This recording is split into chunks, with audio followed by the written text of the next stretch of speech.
Thanks for coming out on this beautiful sunny day where it's a little bit warmer. This program is sponsored by the Community Senior Center and the Richmond Historical Society. And we're very happy to have Jim Jones with us. He's a Burlington native. He's an author. His books are on the back table afterwards if you're interested in them, not just about the trolleys, but other railroad topics. He's a filmmaker, and he was a veteran broadcast personality. So I'll turn it over to you, Jim. Okay. Yes, I grew up in Burlington and started on WDOT, for those who remember that station. Then went over to WJOY, and then I spread my wings and flew to Denver, where I really wanted to be because it was where you could combine great railroad with great radio, and for 13 years I had the best of both worlds. This picture was not taken yesterday, probably about 15 years ago. This is the city, Burlington, Vermont.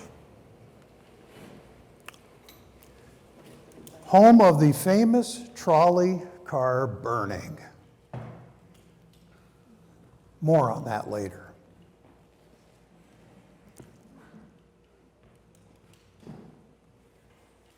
Trolley wires to rubber tires, 1885 to the present. There's a route map of the Burlington trolley system between Queen City Park and Essex Junction, with a spur out to North Avenue, where it stopped at the base of the tower at Ethan Allen Park. Prior to COVID, I knew next to nothing about the street railroad. I was often the go-to guy for the stories on the Rutland Railroad, the Central Vermont Railroad, even the Burlington and Heinsberg Railroad that never made it to Heinsberg. Around the time of COVID, both of my positions disappeared virtually overnight because what I did involved being with people. So I often found myself driving my wife to work and contemplating where the rails would have gone for the streetcars.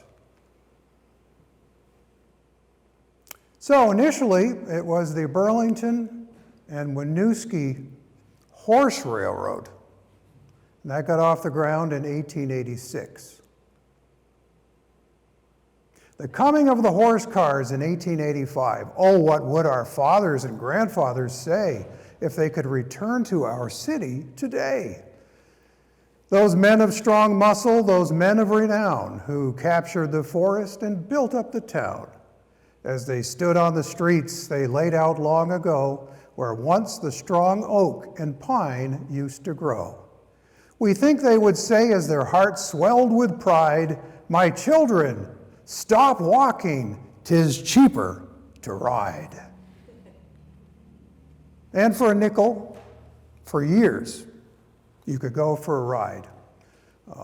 It took an out-of-towner to finally get the wheels rolling. It was Charles Delamere Haynes, who was from Medusa, New York, from the Albany County area, and he was the visionary who finally got things going for the Burlington Street Railroad. I mean, talk was cheap when F.C. Kennedy and John J. Flynn and Elias Lyman talked about building a trolley, but it was he who got things officially going with these three men. So here's a look at the first three cars that they had from the horse railroad era, the Champlain and the Mansfield. And it had some neat little script here for W&B, Winooski, and Burlington. Looks like that would be an awfully cold ride in the winter, though, doesn't it? We're going to take a look at the general area covered by the street railway before we take each line bit by bit. Here you are on what is now known as Riverside Avenue, looking toward Winooski. Winooski and Burlington were spanned by a 300-foot iron bridge that became a bridge that was shared with a trolley. The horses didn't like that very much. When they got to Winooski, there was All kinds of excitement, great rejoicing. The company of distinguished citizens who went from Burlington on the trial trip was received by a crowd of people and greeted by the ringing of the church bells and the firing of cannon. I often thought, what if that building could talk, the Winooski block, the things that it has seen over the years. North Winooski Avenue had a car barn. It still kind of exists today. We'll talk about that later as well. Here's one of the early trolleys on Church Street. Horse-driven. That's real horsepower. Now here's a look at the various routes. In red, we've got the original 1885 route. Some extensions in the next 5 years are in yellow. Then they had a temporary track. The line actually went down Pearl Street for a little while, and then North Champlain Street, and then way out onto Washington Street. But later, the North Avenue and North Street line within 2 years was established, and you'll learn about that a little bit more later.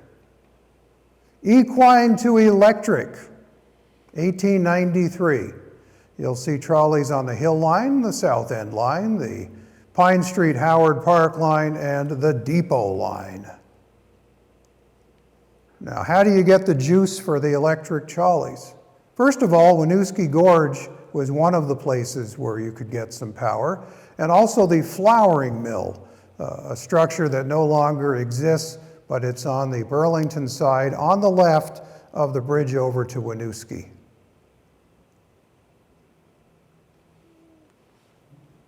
"19 feet above the ground, that is where the catenary was, right up there. So you got Church Street, 19 feet above is where the connection was from the trolley to the wires. 4 seasons, 4 type of cars. You got the open cars and the closed cars. They had an equal number of cars for a while, but during the cold weather, the open summer cars ended up getting pushed to the back of the shed and then brought out in the summertime. And occasionally the closed cars might have to be used in all 4 seasons of the year. Bobbers and trucks. Now those who are railroad fans know that a truck isn't necessarily a truck. A truck could also be wheels on railroad vehicles, particularly locomotives. And so this is a truck in train speak. The bobbers are the small ones with only 1 truck. You got 2 trucks for the larger ones. They had a variety of different size trolleys, large and small. Some were 25 to 30 feet in length, others 34 to 48 in length, and weighed up to 25 tons. And you could haul as many as 75 people on the larger trolleys. One of the lines was the Hill Line at the top of Church Street, went up to UVM. And one of the cooler aspects of this line was, how do you get down that steep grade? Imagine if you had a runaway trolley. Wouldn't that have been insane? So they turned onto Chase Street, and then they had a switchback onto Barrett, and then they crossed into Winooski. Then you've got the Pine Street Howard Park line, back when the Vermont State Fair was held at Howard Park, across from what most of us remember as Vermont Structural Steel, and more recently the City Market. Another route, the South End line, went down Shelburne Road, started out at Main Street, went up past Edmonds High School, and then down Shelburne Road, and then where all the shopping plazas are on the south end of Burlington, right over by the I-189 interchange, was the home for destitute children. But first you had to pass the so-called home for friendless women. And I always found that an interesting name because they must have had at least one friend.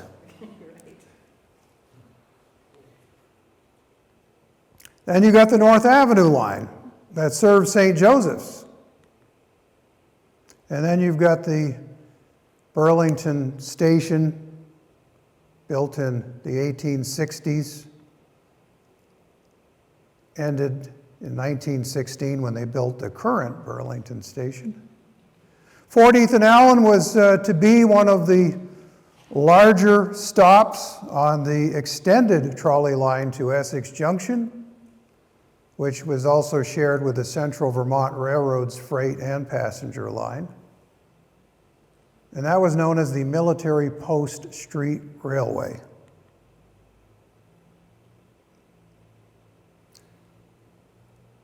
Fanny Allen Hospital was served by that. And then Essex Junction, this was the station several revisions ago, back when it had steel doors. So the Burlington Traction Company and the Military Post Street Railway, which started out as separate entities, joined forces and became one, although on paper they were still separate. Superintendent Thomas B. Jones, no relation, was the manager, superintendent of the railroad, and it is said that he knew practically every foot of the 16-mile railway by heart, quote unquote. And he did all of that for $28 a week back in 1912. 1897 brought some improvements to the street railway system already considered the best in the state. Burlington Traction Company's 10 miles of track from Burlington to Winooski rostered 18 cars. And its sibling, the Military Post Street Railway, was 4.6 miles from Winooski's main street to Essex Junction. Now, how do you put all that power together? You've got it coming from the power stations. It's got to go to a central rotary converter substation.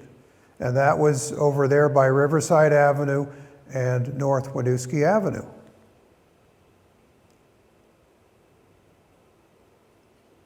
And it was the trolley garage from 1885 until the end of trolleys in 1929.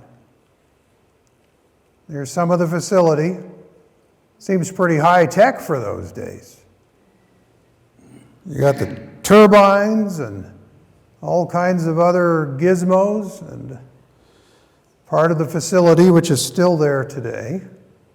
Here's a map of the North Winooski Avenue, Riverside Avenue, kind of a triangle area where they had the facility. I take the high road, you take the lower road. And it was known as the lower road until later on we became familiar with it more as the Riverside Avenue. Then we had the Queen City Park extension of 1899. By the way, the lower road eliminated that huge hill, but you had to serve UVM and the hospital, so they did keep that line going, but it did offer an alternative. And it was a quick way to get from the trolley barn out to Essex Junction without having to go into Burlington. Rutland Railroad, this was their passenger shelter. For a time, it seemed as though nothing could stop the trolleys except themselves. The cars were notorious for spinning on steep grades in icy weather and frequent breakdowns. Occasionally, horse-drawn covered sleds in the wintertime came out to serve instead of the high-lined, sidelined electrics. These leaves, aren't they pretty? They're a nightmare for railroad people.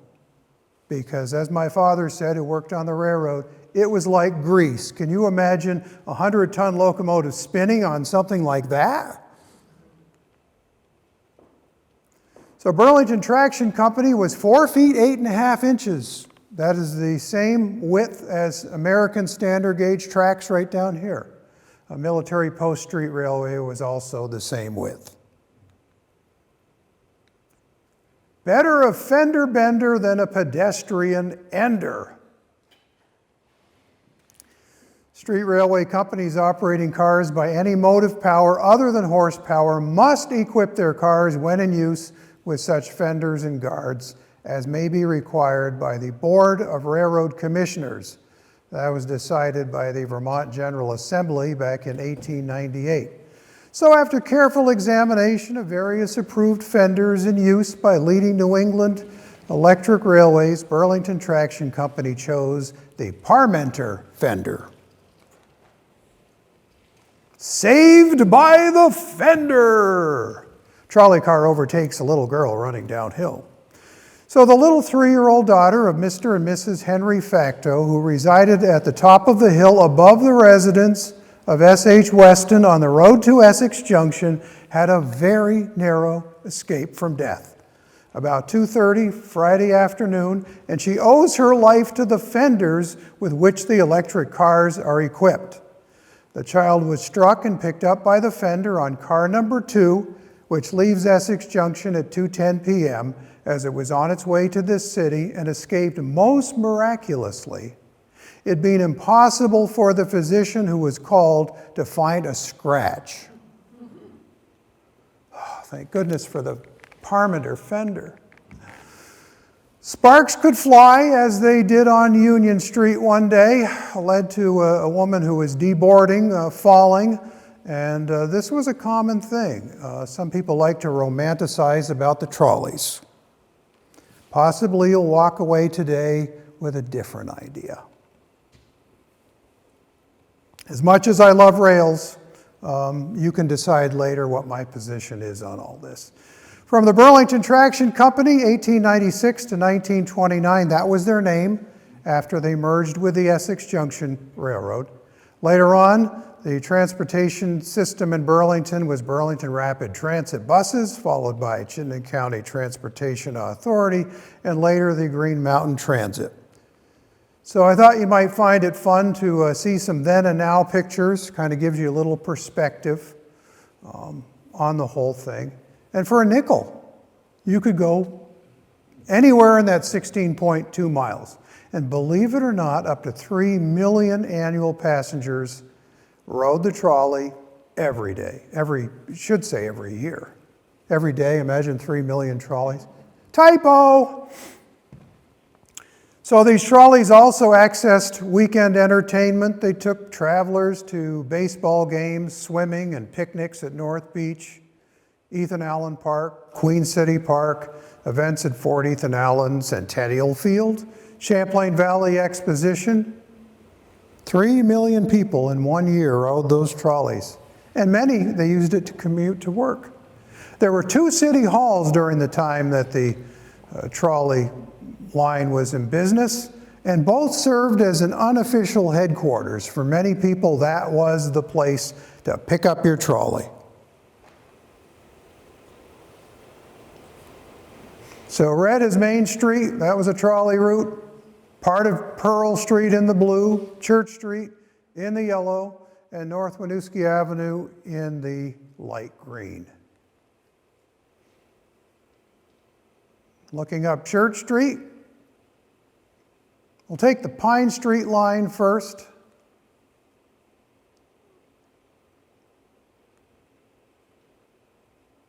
Then and now, heading down Main Street, past the famous Van Ness Hotel, down to the Burlington Railroad Station.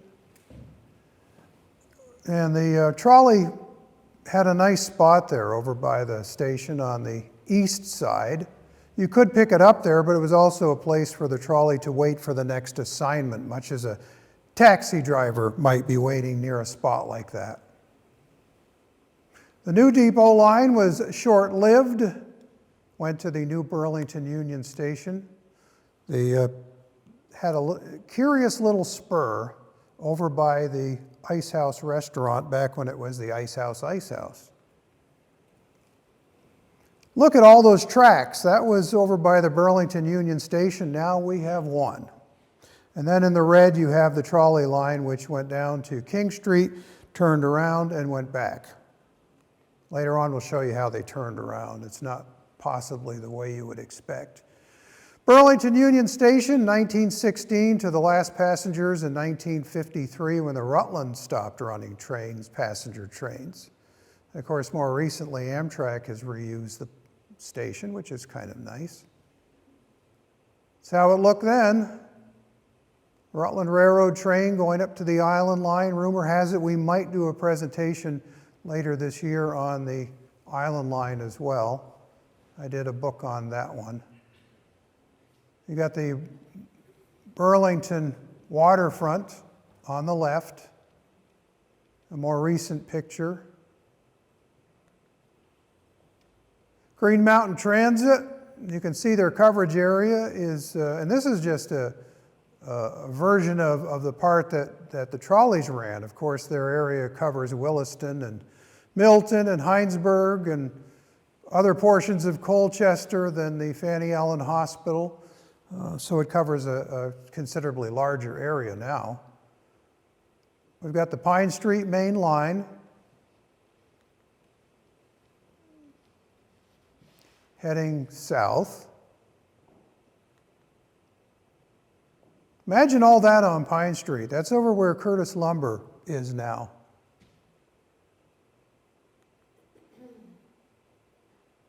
I want my Mapo! Some of the people who worked at Maltex probably rode the trolley to work. And certainly Lakeside owes its existence to the Queen City Cotton Company, which built the neighborhood in 1894, and 231 of the 600 employees and their families live there. This was the Lakeside Spur. It went off Pine Street.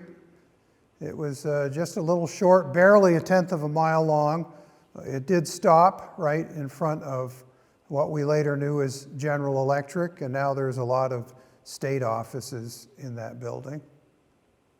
So it was New England Textile Mills, but they closed during the Depression. It's been reinvented several times since. Some of these maps are a little busy, and I guess that's the hazard of when you are a filmmaker and you lay out and design books. You put too much information on there, so sometimes I'll just be picking little pieces out from that. I don't expect you to read it, and there won't be a quiz at the end. We're heading down Pine Street, not very photographed in the trolley era, to St. Anthony's, where we turn right to the railroad tracks, and there was all that industry down there along Briggs Road, Briggs Street, Foster Street. You had Lumiere North American Company, the pioneers of colored film. Had 50 employees. They commuted by rail between 1902 and 1911. Then it went out of business. The Howard Street Spur had a hard luck chocolate factory that for a very short time was highly successful, enough where they rebuilt after a fire, only to have made some very poor investments in the stock market, and they had to close. Vermont State Fair was down on that property for a few years. So this is what you did when things were busy. You've got the Pine Street line and a parallel South Union and Shelburne line. So if it was fair time, what are you going to do? You don't want to have to keep pulling off on sidings and letting another car in the other direction go the other way. So they ended up connecting Park Avenue, now known as Flynn Avenue, so that they could run in a rectangle like this. So nobody would ever have to pull over for the other guy. And during fair time, that was, or drive time traffic, that was frequently used. South Union, Shelburne Road main line. We'll start in downtown Burlington over by City Hall. This is what it looked like from Hotel Vermont. Now that says a fine residence for sale. Nowadays, most people, if they wanted to buy property, would get something as far away from the railroad tracks as they possibly could. But in those days, it was highly desirable to be able to have a trolley within walking distance.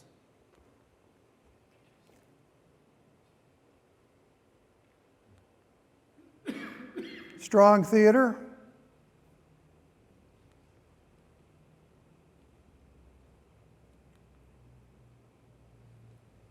heading up Main Street, but just a little ways to Edmonds High School, Edmonds Junior High.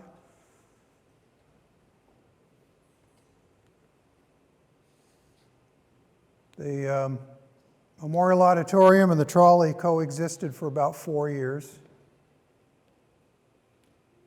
So now I was standing on the spacious lawn of Edmonds in order to get that photo. You wonder why the lawn was so spacious? Not only was it for kids to be able to play, but for kids to be able to play safely. So when they designed the school, the trolley was already in, they said, okay, we need to have a nice long distance between the trolley tracks and the doors to the school. School was built in 1900. Not circa 1900, 1900. We're going to head down South Union Street. That was a walk I enjoyed very much as I grew up in the south end of Burlington on Clymer Street. And it was a 22-minute, 1.2 or 3 mile walk. And I just enjoyed looking at all the old houses on South Union Street. Went past the Adams School and what we now know as the traffic circle, at one time known as Star Corner, where South Union, Shelburne, South Willard, Ledge, and Locust all came together like the spokes in a wheel.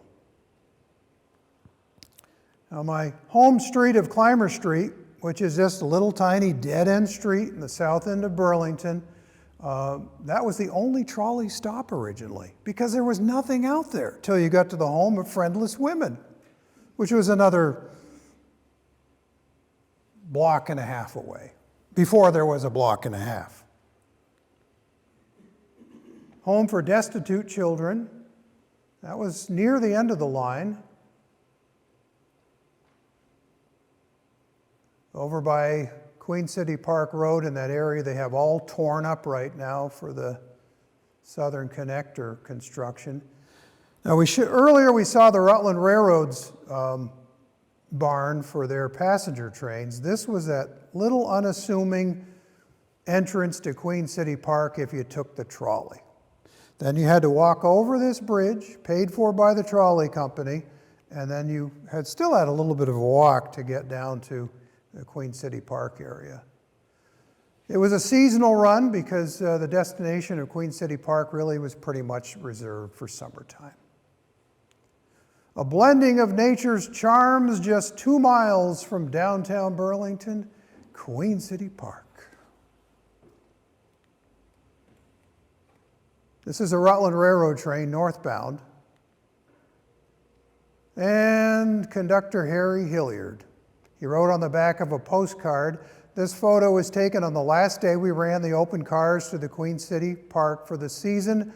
Notice my change carrier on the front of my coat. Right there. I wouldn't expect you to notice it without that pointer. So some of the enterprising owners of the trolley system, John J. Flynn and others, decided let's get involved in electricity. In fact, here's a win-win situation. What if we buy the power plant in Vergennes, string 22 miles of line to Queen City Park, and along the way we can sell our energy to the Ferrisburgs, Shelburne, parts of rural South Burlington, and other places, and make money along the way. So that's what they did.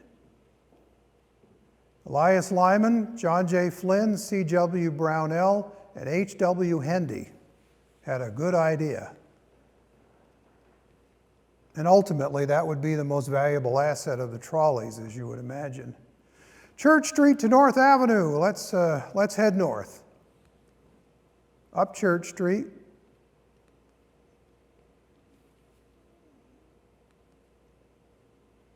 That's the previous City Hall.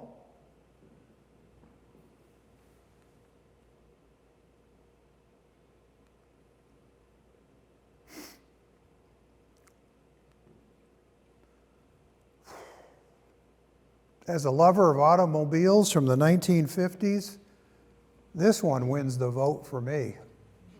A 1959 Chevy Bel Air in Highland Green. When I lived out in Denver, I had a four-door, which of course is a lot less money. They say twice the doors, half the value, but that's all a radio guy could afford. When I moved back east, it stayed.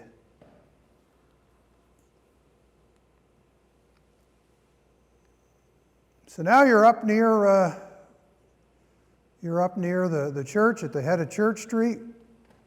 An old-fashioned aerial view before drones.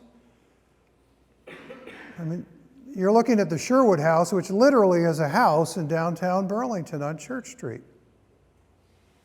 Stanley Steamer on the right. And then you got the Abernathy building, as most of us remember it.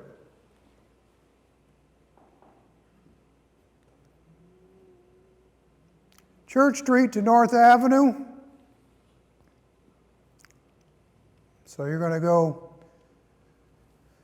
east on Pearl Street just barely and then turn left onto North Winooski Avenue. That's the only photo I could find of a trolley on North Winooski Avenue. Currently the north end with a nice little salute to the trolleys, the old North End Historic District.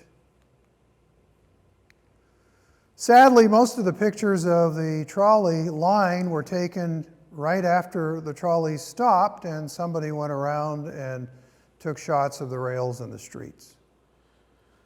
That was a couple of years ago. You can see by the gas prices, I wouldn't mind going back. So we're at the corner of North and North. Heading out North Avenue. You're going to Ethan Allen Tower, past Burlington High School, which wasn't there at the time. The Municipal Bathing Beach, aka North Beach. Your entrance to Ethan Allen Park. You'll see the trolley line in just a second. So this line was extended out that far north in 1905. All right. See this sand here? Those are rails in there.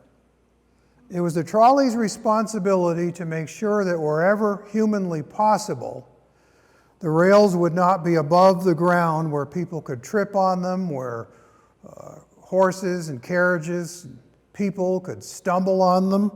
So it was the railroad's responsibility to minimize that kind of a disruption. So Motorman LaBarge appears again. Oh, here's a better picture with that change purse. About 1917. Now we'll head up the hill line. All aboard for Essex Junction. It's 1.6 miles from Pearl Street, milepost 0 over by the church, Pearl at the top of Church Street, to the bridge into Winooski.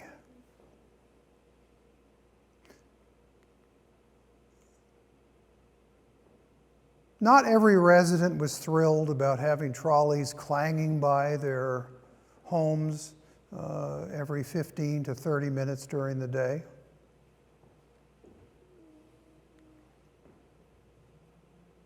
Some of those houses are still there, of course. And it was kind of neat to walk that and match up the pictures with some of those scenes. And the Gaugebrean Hospital coexisted with a trolley for 4 years. So now we're half a mile up the hill line. On a foggy morning, I caught the blue line, and then Mansfield House.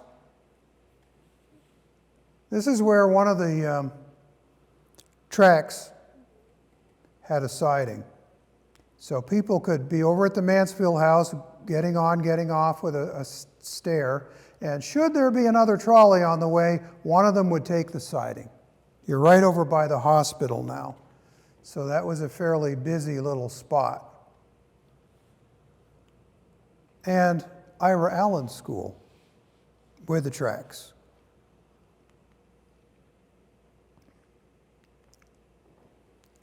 Now, most of the trolley car shacks really look like tool sheds. Not so the hospital. That's kind of fancy. Colchester Avenue, as the trolley was done. During the trolley era, you could go to Centennial Field, 1.1 miles up the hill line, and they would take you out to the ball game. And we went past Greenmount Cemetery at 1.2 miles. On our way to Chase Street now. So you go down Chase Street, past the beautiful Chase House. You got the hairpin curve, and then Barrett Street. And nowadays you could reward yourself with a pizza right there at the corner, right by the bridge. And here's one of the few pictures of a trolley on Barrett Street. That was taken in 1927 when they temporarily had a pontoon bridge over to Winooski, over the river, because of the flood. So we've taken the hill line, and here we are in the days of yore with the very slow shutter speeds, right there where Riverside Avenue came together with Colchester Avenue and the bridge. And this at one time was one of the two power plants in Burlington area. That was the flouring mill. And that had to go. It was, the foundation was virtually washed out in the flood of 27, so they knocked it out of there. So now we're going to take the lower road, over to the car barn and slightly beyond. So the original athletic park was down there on Riverside Avenue, just before you get to North Winooski Avenue. There's a trolley right there. One of the typical outside trolleys of the time. Now in places like that, you saw the catenary on Church Street. It's still 19 feet above the ground, but this is what they did for extenders to extend out from the poles to the top of the trolley.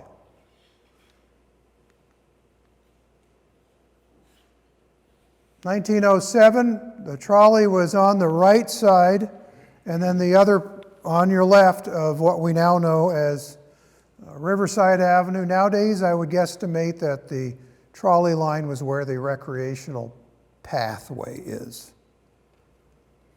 Fortunately, some of the trolley facility has been saved, such as the car house. Kind of a nice welcome to Burlington. Then and now pictures of the North Winooski Avenue car barn.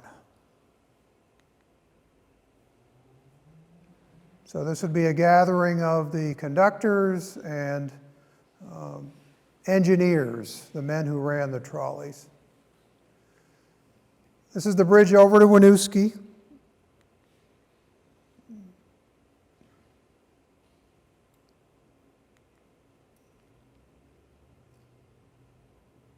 I don't think this bridge will make it to its 100th birthday. It's just barely going to miss. The bridge to Winooski today. Main Street in Winooski.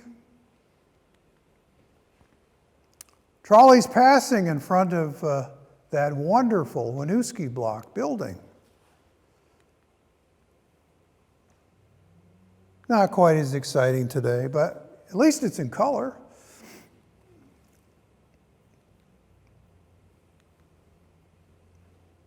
Now, very, very temporarily, the Winooski Depot was reached by the trolley for only 7 years. Why they built that extension for a 0.1 mile addition, I don't really know.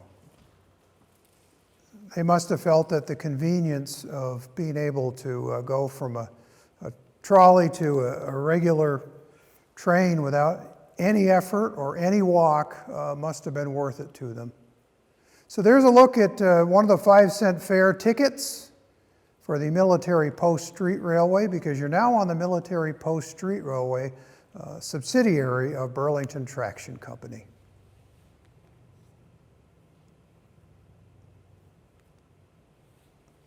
Underneath is the New England Central, which used to be the Central Vermont Railway. And there was a bit of a problem initially when they built the trolley line and they wanted to go over the tracks below, and Central Vermont Railway said, "Not on your life."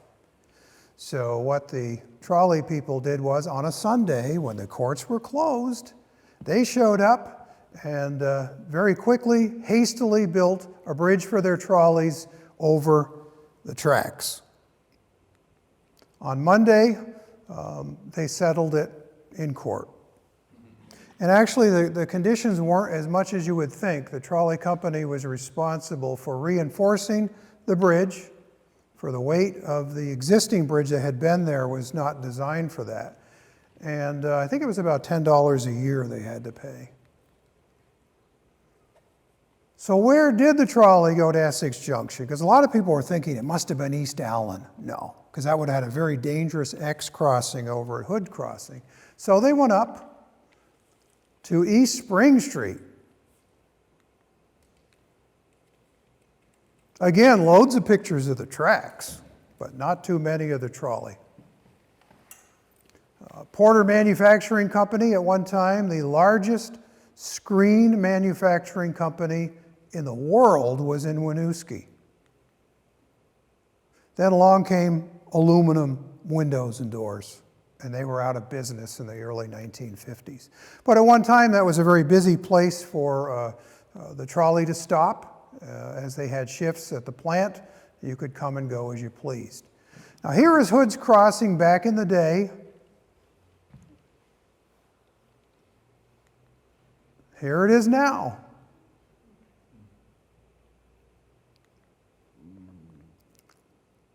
St. Michael's, you can see how close it was to what we now know as Route 15. It was right along the side on your right.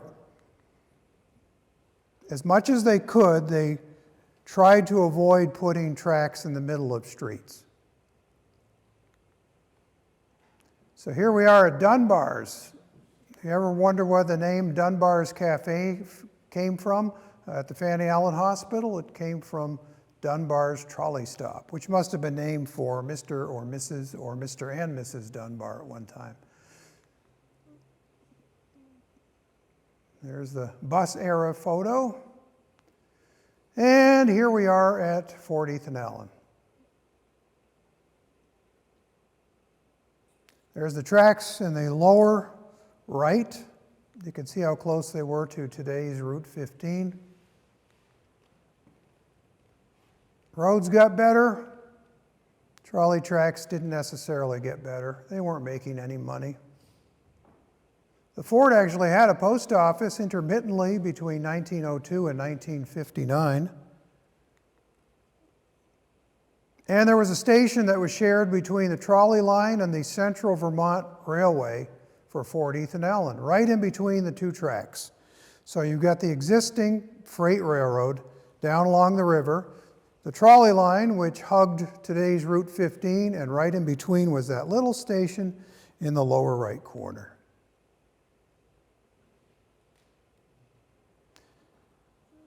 Central Vermont Railway had their own little spur track into the fort, and then it came out and joined theirs. So what do you do when you got your trolley that wants to come down today's Route 15?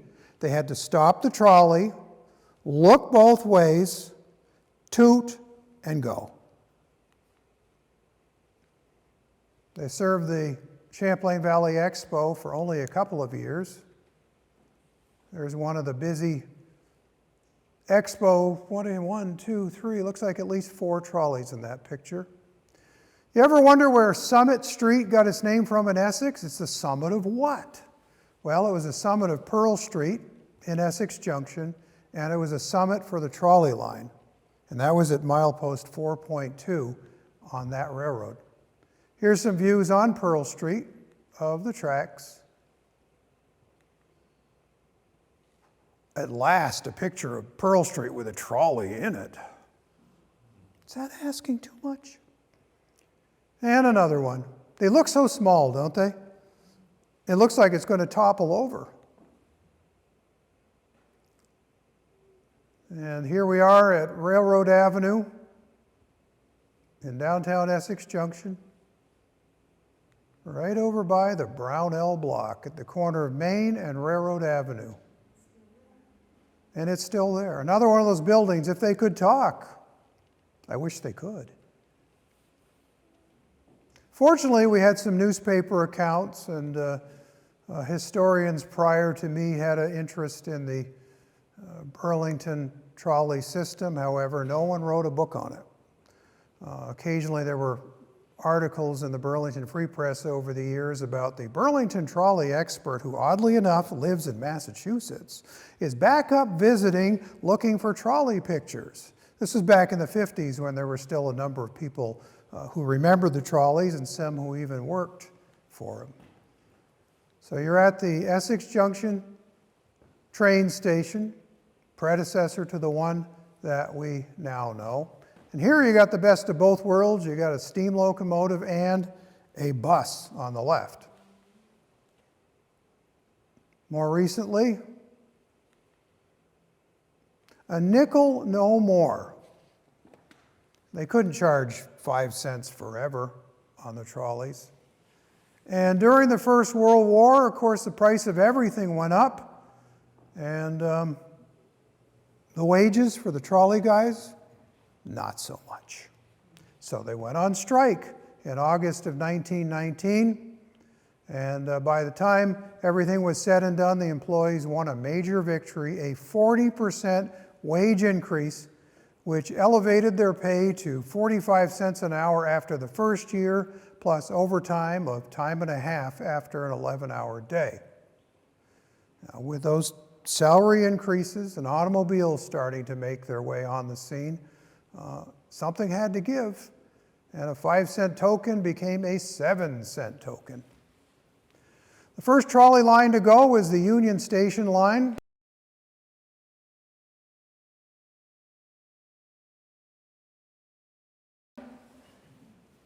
They already had taxis there. They already had automobiles there. And along comes a guy from Massachusetts, not the trolley historian guy, but a man named Bill Appleyard. And he came to Burlington, opened up a Chrysler dealership. And he was going to sell Chrysler automobiles. And the Chrysler Corporation told him that you were required to sell X amount of buses as well. And we know for a fact that Burlington has an antiquated bus system. So go to it. So he talked with the trolley people and they said, nothing doing. Not interested. We're going to keep running our trolleys. So what Bill Appleyard did, because he was under the gun, he had to sell buses to meet his quota.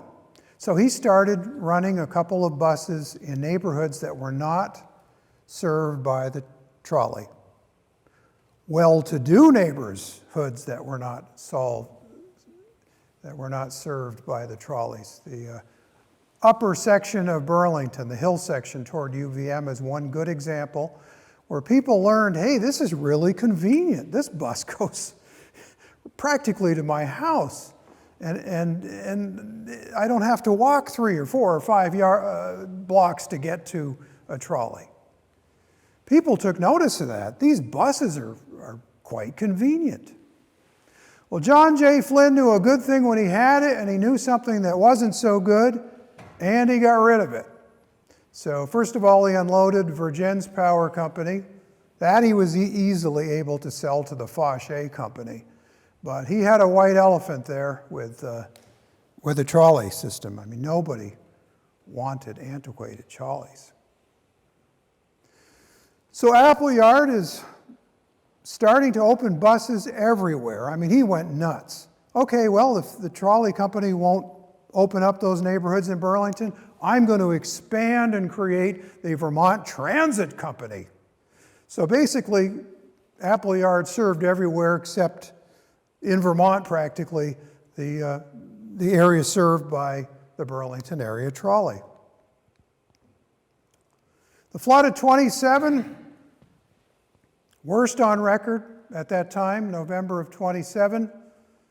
Well, it devastated the trolley company, knocked out their connection to Winooski. They built a pontoon bridge, not the trolley company, but there was one built so people could get across.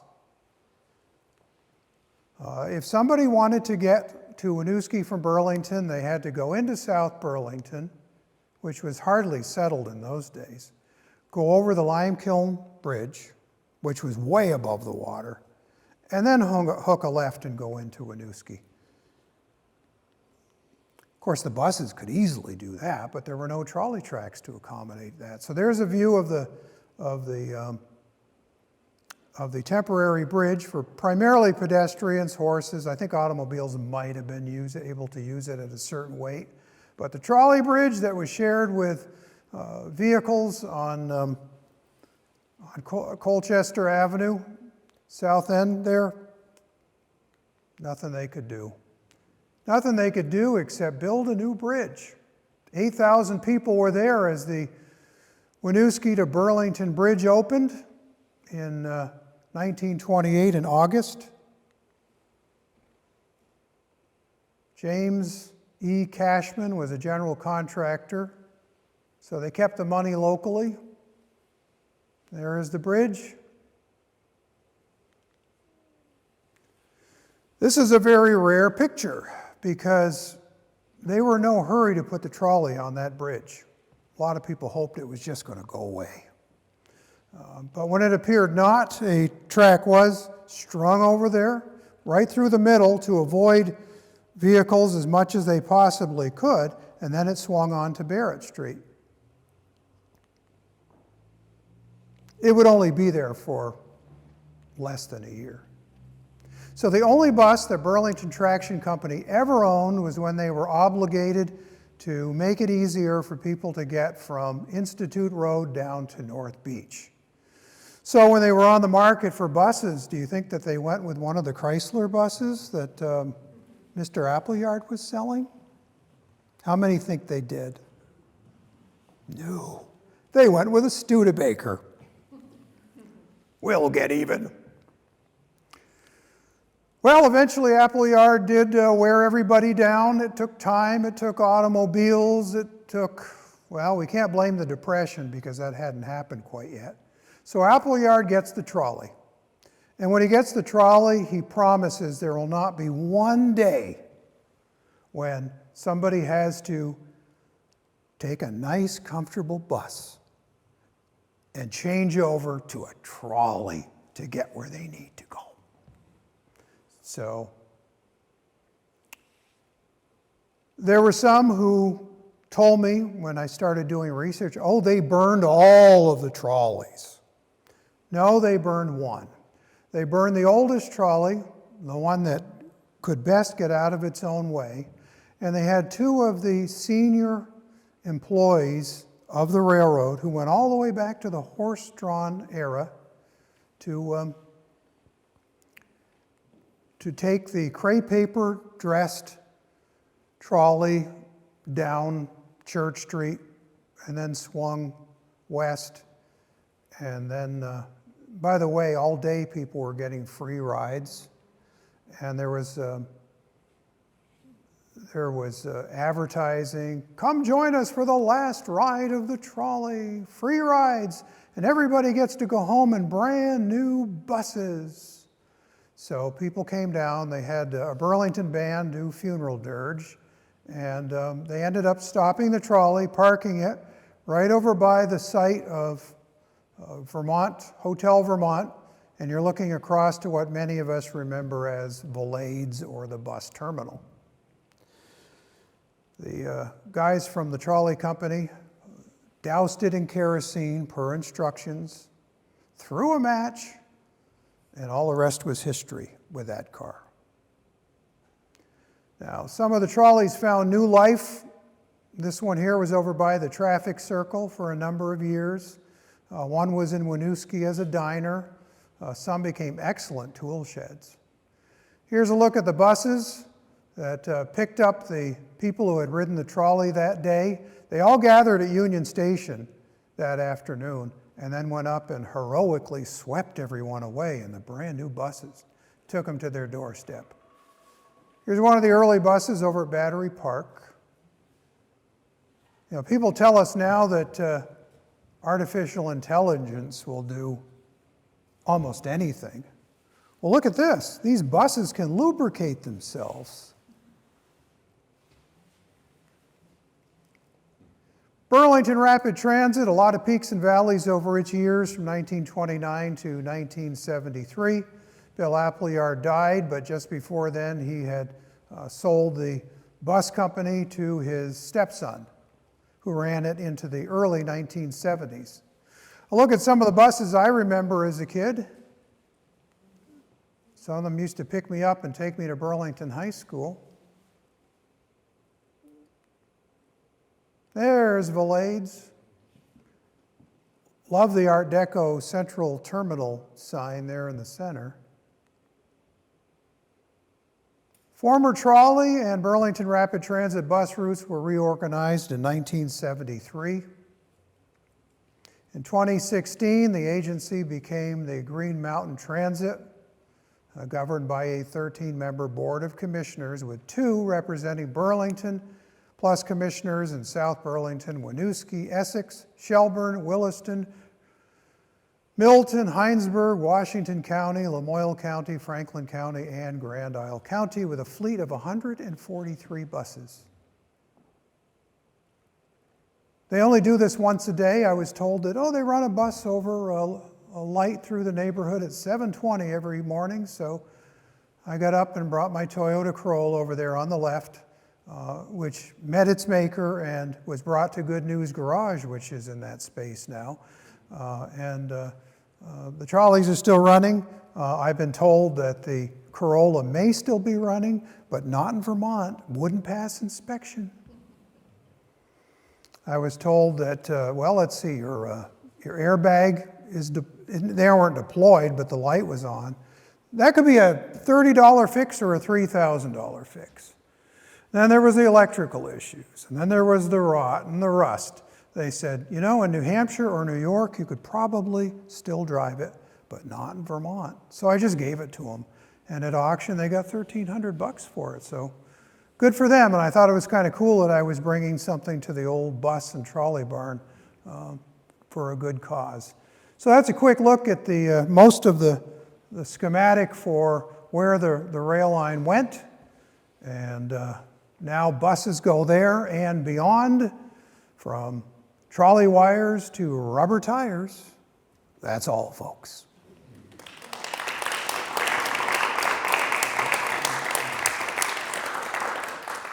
There were 246 slides. The challenge was to keep it moving.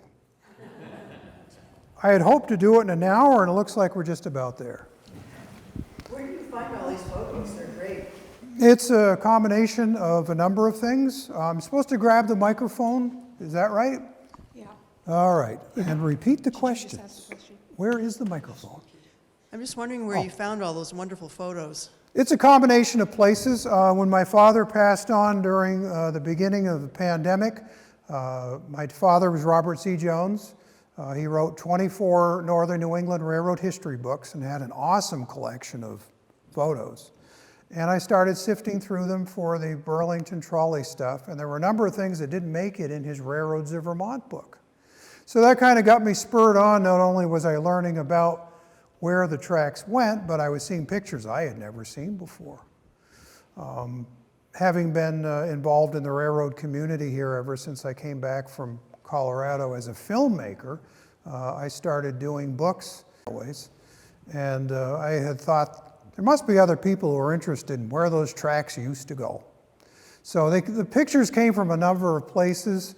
There were times I was the only person over at the Vermont Historical Society during COVID. They gave you a mask, and you were the only one in this big cavernous research room because no one else was allowed in. You had to book a room in advance. And they rolled out one big cart full of what was known as the Thompson collection. And Mr. Thompson, who donated the photos and a whole bunch of paperwork was the owner of his stepfather had been Bill Appleyard. So he gave all of his pictures, all of his trolley and bus stuff to the Vermont Historical Society. And I would say that that is the foundation of the book. Wonderful collection of stuff. Any other questions? Hi. Hi. How did the horses do? Did they go right beside the trolleys, the horses up the street? Because you didn't really see many horses in the pictures. There were usually 2 horses per trolley. One thing I did not mention was how do they turn around? With railroads, you either have a turntable or a Y, where you go on one end and then you come back on the other end. Well, with trolleys, we talked about the catenary, which was 19 feet above on the poles, and it strung out over the cars. So what the guys who worked on the trolley had to do was they had a pole that connected with the catenary 19 feet above. So they had to take it where it faced in one end of the car and slide it over to the other side, and that would allow them to go in the opposite direction. That's how they, quote, turned around, because basically there were dashboards, if you want to call them that, on both ends of the car with the lever to run it, to brake. They had all of that equipment on both sides of the trolley car. Hi. I noticed that there were a few tokens. Did people use token, and they were different, they changed as time went on. Were tokens used? Yes. Yeah, you could buy tokens, much like you might have bought a bus pass at one time. And you could get those in a lot of local dealers, stores, merchants would sell those, or you could get them from the company themselves. Or you could just simply pay cash, either drop a nickel in or a nickel and 2 pennies later on.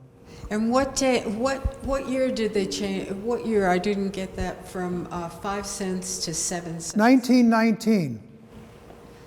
Okay, I could ride the subway for 10 cents.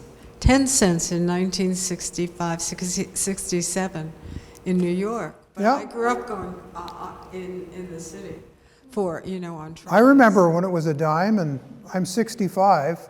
I also remember when it went up to like 25 cents. And by high school, I think we had to pay 35 cents to get from the south end of Burlington out to the high school. Everything went up. There was a lot of infrastructure to maintain on that railroad. And imagine in the winter when you had to keep the snow off. And they had snow plows, they had little maintenance machines that had to be run periodically to stir up the dust, literally, to keep the rails from being much higher than the street surface next to them. They were always doing something, maintenance-wise. Did they pull up the tracks or did they cover them over when the trolleys stopped? It took a long time before, and the question was, did they pull up the tracks, or what was the question again? I'm repeating. Or did they just pave over them after the trolley stopped? Yes and yes. Okay, so first of all, the trolley goes out of business in 1929. Some of the rail was taken up, especially the rail that wasn't taken up where they already had asphalt or brick. They took it up pretty quickly because steel had value. But some of the tracks that were in the middle of the street, like Church Street, until 1943, they kept it in because they didn't want to disrupt the street by tearing out all that track. Then they'd have to repave where the rails had been. So they just simply paved over it. So it was a combination of things. North Street was another one, another busy thoroughfare that had the rails covered up for years afterward. If it was convenient to grab the steel at the point of abandonment, they did. Otherwise, it just stayed. In fact, a little bit was finally taken out in 1984 or 5 in Winooski. Joe Perrin gave me a picture. He's president of the Winooski Historical Society. He said, look what we've got. You could see where the rail was. They just simply paved over it, then they paved over it again and again and again. And finally, when they went down to the surface, there was the rail. So that was kind of cool.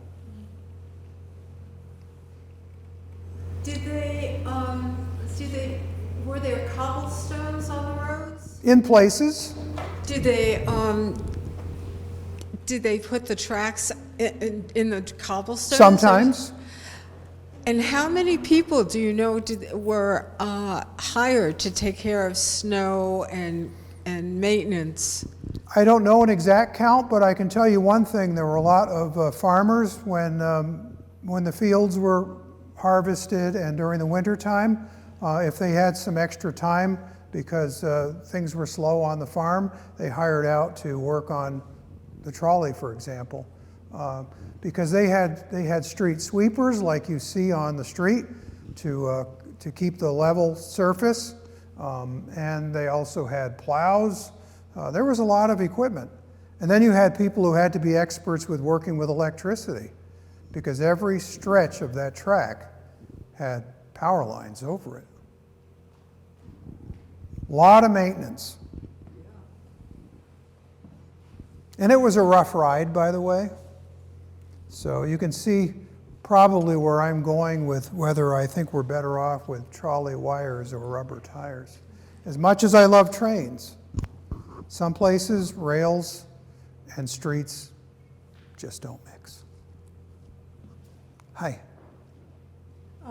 I mentioned to you when I came in that I collect old postcards of Vermont and brought my notebook. Yes. Of trolleys and trains. And I'm wondering, since your focus was on Burlington and the surrounding area, if you could just run through some of the towns in Vermont that you know of that had trolleys. All right. Barring any senior moment, I will try to get all 10 of them. So working south, you had the St. Albans to Swanton to St. Albans Bay line. And that was very short-lived. That ended in 1921. The engine house, the trolley barn is still there. It was a newspaper office, still is, for the St. Albans Messenger. So that building is still in existence for the St. Albans Street Railway. Heading south, you had the Burlington and you had the Essex line. So there's 3. As we continue to move south, we have the Waterbury to Stowe line. So there's the 4th one. Then you get down into Montpelier-Barry, you've got a line down there from Montpelier to the south end of downtown Barrie. So there's another one. Now we're going to have to hopscotch across the state. So let's go down to Rutland, where you had the line that went from Rutland down to Fairhaven, and even for a short time went up to Lake Bomazene. That was very short-lived. And then you had several trolley lines that were connected, just like the Burlington ones, down in Bennington. In fact, one was collectively, they were part of a network, the trolley lines down in Bennington, because they were hooked up to several other routes that went all the way into southern Massachusetts. And they also went into New York State, just a little ways. So you have, that's the only trolley connection that served 3 states, but also considered itself based in Vermont, in Bennington. And then you had another line that went out to Glastonbury for a short time. And let us not forget the Springfield Terminal, which was a trolley line that became a freight operation. So those tracks remained in as a freight operation until the early 1980s. And even at the time, they had hauled some freight from Charleston, New Hampshire, across the river to Springfield and back. You know, they had the Tap and Die Company there and a lot of manufacturing in Springfield at one time. So the trolley company owned that bridge between New Hampshire and Vermont, and they charged a toll right into the early 1990s, even though they were out of business. They were glad to keep the bridge and take your money. Can't remember how much it was in the end, maybe 25 cents or something to cross. So I'm not sure if we hit all 10 or not. I think we did. How about Saxon's River? oh, you got me there, Bellows Falls, the Bellows Bellows Falls and Falls, Saxton's River line. Right. And Windsor? Thank you. Windsor? No, No. Nothing in Windsor, no. Okay. I got one more. I'll talk to you about it later. that was a neat little line, the one out to Saxton River that went out to Barber Park. You know, Mr. Barber Yes, gave them the land, if that would be the end of their trolley line out there, and that was in business for a fair amount of time. Yeah. Went through downtown Bellows Falls, swung around the paper mill, and then went through downtown Bellows Falls, and then out to Saxton's River. Thank you for catching that. Any other questions? Has there been any hint of a new trolley? Because the trolleys that we've seen in travel have been more tourist, travels kept up for that reason. The San Francisco cable car and Lisbon, Portugal certainly has trolleys, but There are places where trolleys make sense. Burlington, Vermont is not among them. Imagine where you would have to put tracks. They would be in everybody's way everywhere. However, when I lived in Denver, they were just starting up the Rapid Transit Denver, and they opened a line that covered parts of downtown Denver to South Denver, and it was popular. I took college classes at Auraria campus, and those trolleys were serving students. You could park and ride, but you're talking a metropolitan area of 2 million. They later extended those lines in all kinds of directions.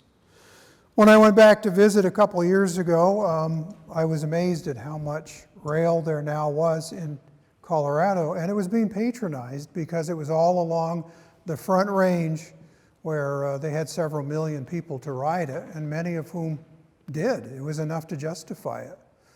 Places in California, you can justify it. San Diego. But Burlington, Vermont was not really meant for trolleys, and it's kind of a cute little bus that looks like a trolley that people, why don't they put the rails back in?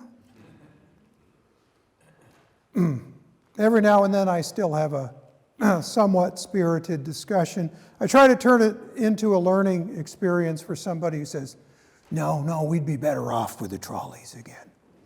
I said, you can't get most people on the bus. So, and case in point, look at how much North Avenue grew since 1929. There were only a few farmhouses out there when the trolley stopped running, but then the new North End, way down. So, Essex Junction, Essex Center, all these places that, what are you going to do? You're going to have everybody drive to the terminal in Essex in a car and then get on a trolley? So, I don't think so. I think there are other things we could spend our money on than putting the rails back in the streets, for sure. Thank you very much, Jim. Thanks for coming. Thank you very much.